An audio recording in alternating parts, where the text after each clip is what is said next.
नमस्कार, स्वागत है आप सभी का हमारा उत्तर प्रदेश में और मैं हूं आपके साथ शिवांगी पारिक। तो चलिए बुलेटिन की शुरुआत करते हैं, लेकिन उससे पहले नजर डाल लेते हैं हेडलाइंस पर। आईएसआई के संदिग्ध आतंकी अबू यूसुफ के सिद्धार्थनगर और नेपाल से जुड़े तार बॉर्डर पर हाई अलर्ट। कोरोना से जंग जीतकर आए सुपर हीरो का किया गया जोरदार स्वागत।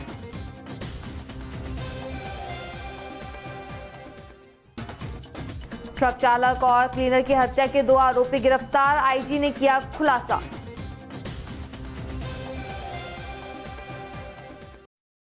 उत्तर प्रदेश में स्थित भारत नेपाल सीमा पर सुरक्षा एजेंसियों की नजर टिकी गई है।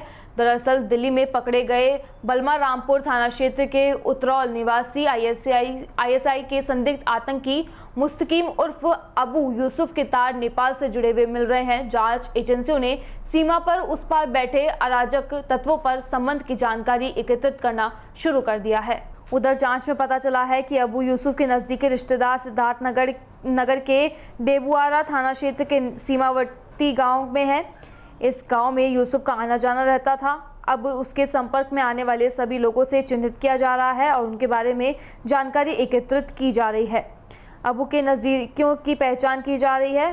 वह किससे मिलता था, उसकी आय का स्रोत क्या था, इन सभी की डिटेल्स खंगाली जा रही है। सुरक्षा एजेंसियों को पता चला है कि डेबुरा थाना क्षेत्र के बडनी गांव पंचायत के पास में स्थित एक गांव में नजदीकी रिश्तेदार है। इस गांव में उत्तर दिशा में जाने वाली पगडंडी नेपाल की तरफ जाती है। वहां से नेपाल की दूरी महज 500 मीटर ही होगी।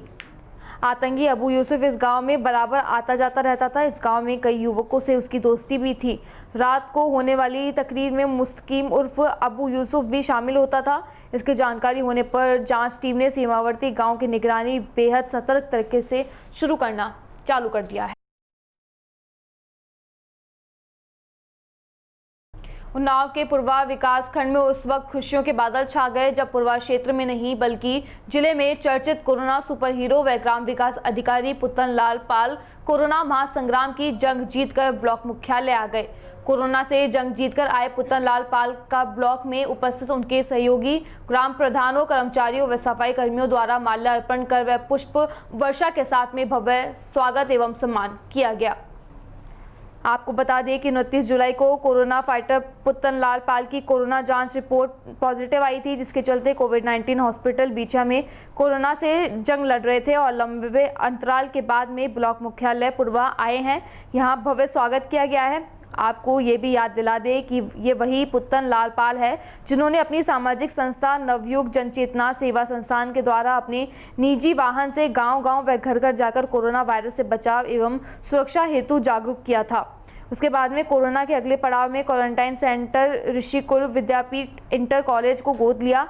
अपने निजी खर्च से हजारों प्रवासी श्रमिकों को भोजन आदि कराकर उनकी सेवादारी की थी।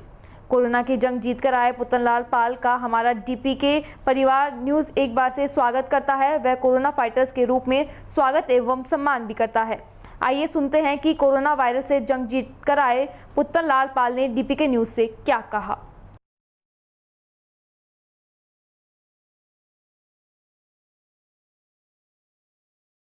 पूरे जनपद के ग्राम विकास अधिकारियों ने मुझे शुभकामनाएं दी।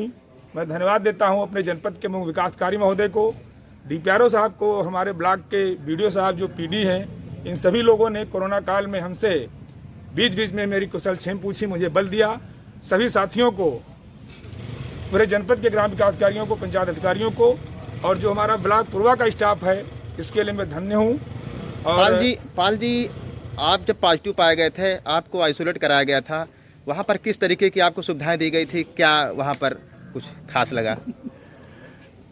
दिनेश जी, मैं बताना चाहूँगा आपको कि जिस अस्पताल में कोविड-11 विषय में मुझे एडमिट किया गया, पूर्वा स्वास्थ्य केंद्र से मुझे भेजा गया वहाँ पर, एक तो मुझे दिक्कत हुई। मैं कहना चाहूँगा जिले के अधिकारियों से माफ़ी मांगते हुए, हो सकता है मेरे इस वर्जन से जिले के मुख्य चिकित्सा अधिकारी महोदय को या हमारे जिलाधिकारी महोदय को लगे ऐसा क्यों उन्होंने कहा है।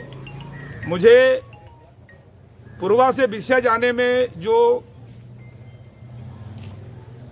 एम्बुलेंस आती है उसको आने में 4 घंटे लगे और 4 घंटे में एम्बुलेंस नहीं आ पाई, तब मैं अपने वाहन से गया। एक दिक्कत मुझे ये हुई। मैं बैठे बैठे यहाँ बोर हो गया, परेशान हो गया।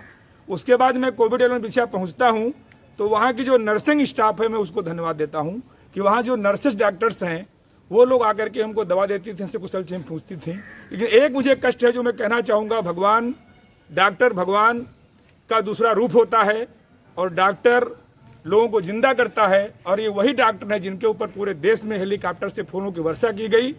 मुझे कोई गुरेज नहीं है जिला प्रशासन से विनती करने में।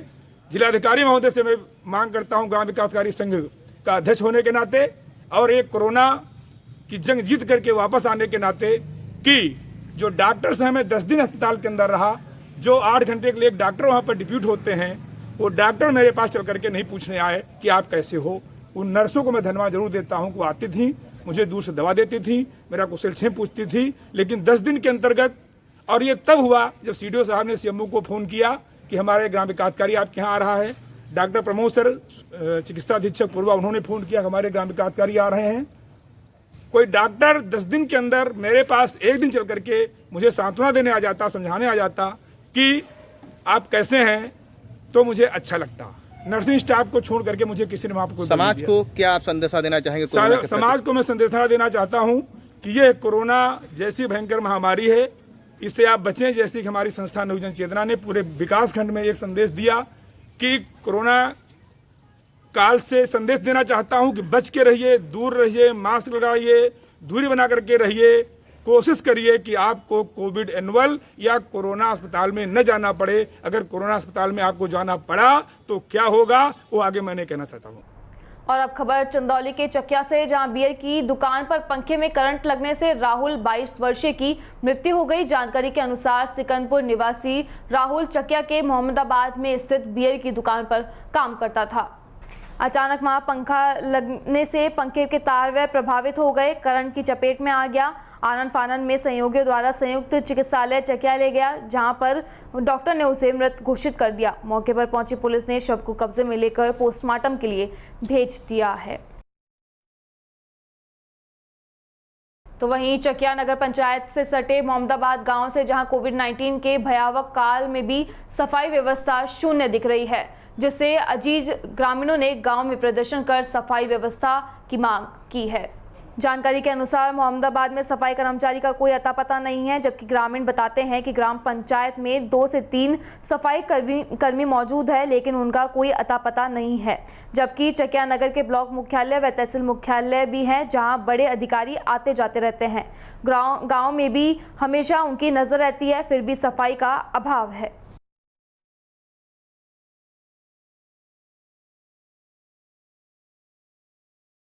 क्या परिचय है आपका? सारांश केसरी, ग्राम मोहम्मदाबाद चकिया।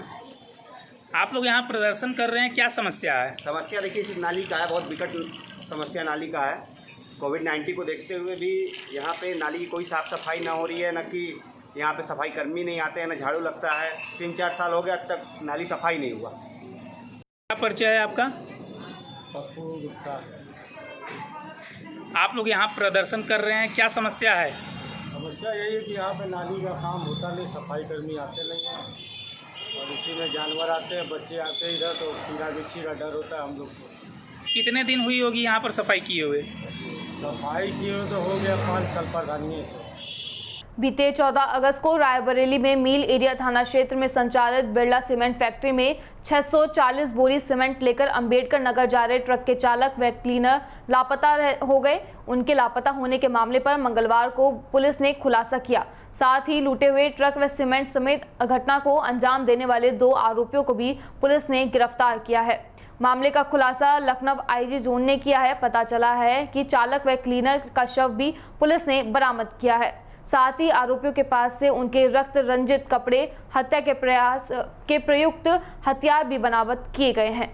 वहीं आरोपियों के पास से 1 तमंचा व 2 कारतूस भी बरामद किए गए हैं, जिनके आरोपियों से 3 साथी अभी फरार है, जिनकी तलाश की जा रही है। घटना को अंजाम देने के लिए उपयोग की गई एक कार भी आरोपियों के पास से पुलिस ने बरामद की है। घटना का अनावरण करने वाली टीम को आईजी ने 25,000 का इनाम भी देने की घोषणा की है। बता दें कि रायबरेली में मील एरिया थाना क्षेत्र में संचालित बिरला सीमेंट फैक्ट्री से 14 अगस्त को ट्रक चालक उनके साथी प्रहलाद पांडे के साथ में ट्रक में 640 बोरी सीमेंट लेकर अंबेडकर नगर के लिए रात 9 बजे रवाना हुआ था।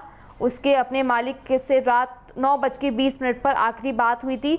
जब 2 दिन तक उसकी बात नहीं हुई तो ट्रक चालक कृष्ण कुमार तिवारी ने 16 अगस्त को इसकी सूचना मिल एरिया पुलिस को दी। मामला ट्रक समेत सीमेंट चालक व उसके साथी के गायब होने का था तो पुलिस तत्काल हरकत में आ गई और मामले की सूचना तत्काल अपने उच्च अधिकारियों को दी।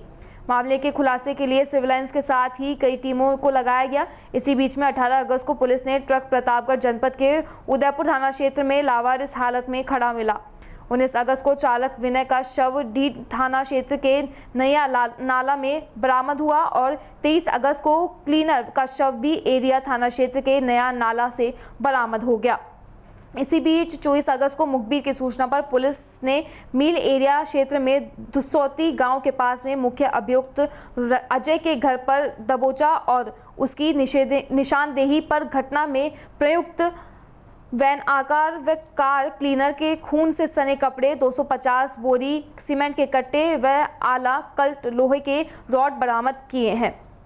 आरोपियों से पूछताछ के आधार पर जाकिर नाम के उसके एक और साथी को भी घर दबोचा है। उसके पास से 200 बोरी सीमेंट बरामद की गई है। आरोपी अजय सिंह ने बताया कि 14 अगस्त को वह अपने साथी अमित, अतुल और रोहित के साथ में चाय पी रहा था। उसी समय वह ट्रक वहां से निकला तो उन्होंने कार से उसका पीछा कर लिया। मोहम्मदापुर चुरई बॉर्डर के पास में उन्होंने आगे कार खड़ी कर दी और ट्रक को रोक लिया। रॉड से चालक व क्लीनर को पीटकर मौत के घाट उतार दिया। इसके बाद में शव को नया नाला में फेंक दिया और उसके कपड़ों से खून के धब्बे पोंछ लिए। आला कत्ल में झाड़ियों में छिपकर और सीमेंट को जाकिर के गोदाम से उतार दिया और ट्रक को खड़ा करके चले गए। दूसरे दिन ट्रक को प्रतापगढ़ में खड़ा कर दिया, वहां से चलते बने। फिलहाल पुलिस ने दोनों आरोपियों को गिरफ्तार कर उनके पास से एक तमंचा और 2 कारतूस बरामद किए हैं। साथ ही उनके फरार साथियों की भी तलाश में जुट गई है।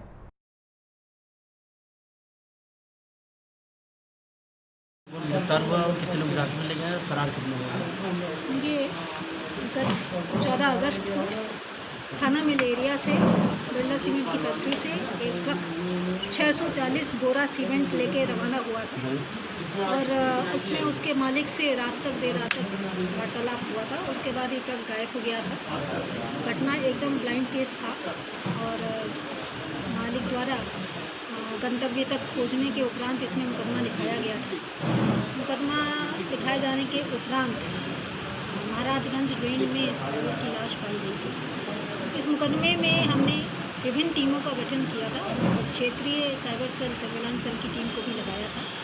जनपद की एसओजी और थाने को मिलकर 3 टीमों का गठन किया गया था और हमने अलग अलग दिशा में इस पर कार्य शुरू किया था। पहला, आसपास के जनपदों में विगत 1 वर्षों में जितनी भी ऐसी घटनाएं हुई हैं उनको देखकर, उनका परीक्षण करके अलग अलग गैंगों का चिन्हांकन करना। दूसरा, रिसीवर ऑफ स्टोलन गुड यानी कि बैक ट्रेसिंग करना कि सीमेंट बहुत इसेंशियल आइटम है, इसको कतिपय डीलर ही खरीदेंगे ब्लैक मार्केट में। और तीसरा, कि घटना में जो हम पहली दिशा में बढ़ रहे थे और इसमें हमें शीघ्र ही सफलता प्राप्त हुई। महाराजगंज थाना क्षेत्र के एक व्यापारी द्वारा पूरा माल अपने यहाँ उतरवाया गया और उसके बाद उसको अलग अलग छोटी गाड़ियों में लाद के छोटी छोटी गाड़ियों से अलग अलग गंतव्यों को भेजा गया। हमने इस व्यक्ति को, जाकिर इसका नाम है, इसको गिरफ्तार किया और इसकी निशानदेही पर काफ़ी मात्रा में चोरी गया हुआ सीमेंट की बोरियों को इंटैक्ट रिकवर किया है। इसके ही निशानदेही पर एक अमित कुमार उर्फ मोनू, पट्टी प्रतापगढ़ का रहने वाला, ये काम करने वाला बेसिकली ये गैंग है। इसका गैंग आइडेंटिफाई हुआ। इसका एक मेंबर हमने गिरफ्तार कर लिया है और इसके 2 गैंग मेंबर्स अभी भी फरार चल रहे हैं, जिन पर शीघ्र ही इनाम किया जा रहा है। चोरी की गई बोरियों में से 450 बोरियां अब तक हम रिकवर कर चुके हैं। जो लूटा गया ट्रक बरामद हो चुका है। घटना में प्रयुक्त छोटी गाड़ी वैगनार बरामद हो चुकी है अभियुक्तों की निशानदेही पर। घटना में इस्तेमाल किए गए हथियार बरामद हो चुके हैं और हम शीघ्र ही बाकी 2 फरार अभियुक्तों को गिरफ्तार कर इस पूरे केस को अंजाम तक पहुँचाएंगे।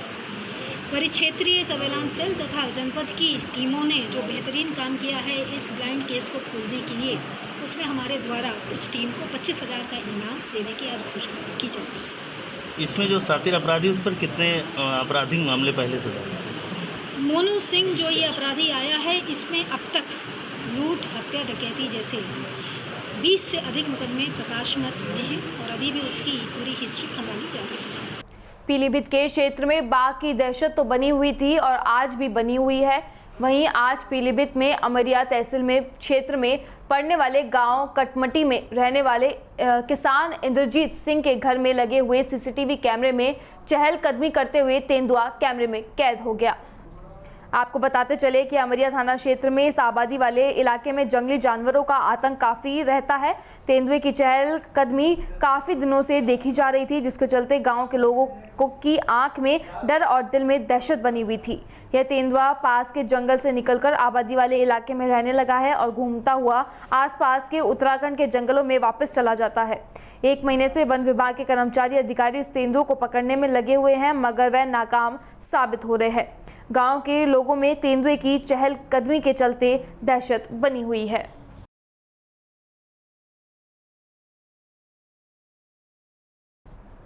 फिलहाल हमारा उत्तर प्रदेश में बस इतना ही। आप देखते रहिए DPK न्यूज़। नमस्कार।